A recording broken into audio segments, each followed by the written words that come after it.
What the king dreams, the hand of the king builds. Or, so say the kings, the hands, and the lords who wish to be hands. The lowborn put it differently. The king eats, and the hand takes the shit. The fact is, most kings hate ruling. We shouldn't blame them. Their only qualification is blood. So, naturally they're wary of a seat made of blades. Far better to find other men to rule in their stead. But how should a king select his hand? Family? One king chose his brother, Prince Maegor, a warrior who was proud and arrogant. Maegor agreed to marry the High Septon's niece to unite the faith and the crown, but then secretly wed a second wife, in a Valerian ceremony artfully combining bigamy and heresy. And when word of it got out, the king was forced to exile Maegor and choose a Septon as his new hand. But the damage had been done.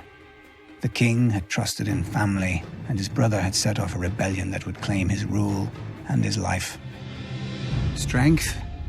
As little more than a boy, Sir Criston Cole replaced the legendary Sir Riam Redwine on the King's Guard and soon rose to Lord Commander. But knights only know one way to settle disputes.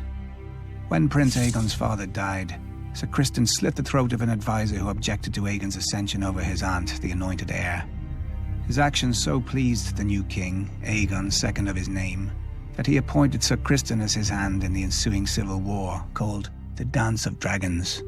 Neither Sir Criston nor the king, nor even the Targaryen dragons would survive it. Perhaps it's no surprise that the wisest king in the history of Westeros made the wisest choice for his hand. The son of a lowly blacksmith, Septon Barth had few options for advancement in the world, and even fewer after his family gave him to the faith as a child. But as royal record keeper, Barth impressed the king so much that the king, defying all his high-born advisors, made Septon Barth his hand. 40 years of prosperity ensued.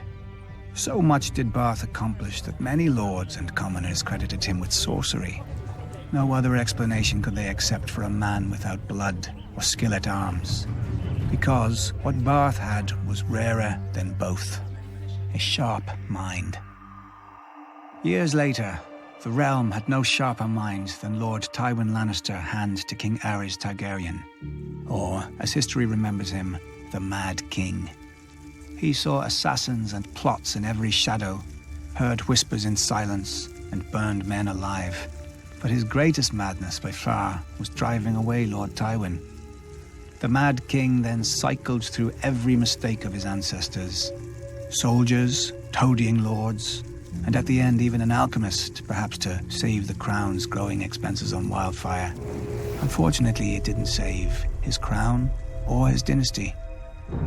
The new King Robert chose his foster father, Lord Jon Arryn, as his hand. The wisest decision Robert ever made.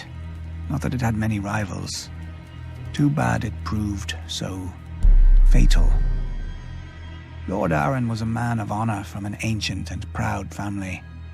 But honor is no shield against the corruption of the capital, as Lord Arryn's successor, Ned Stark, learned as well.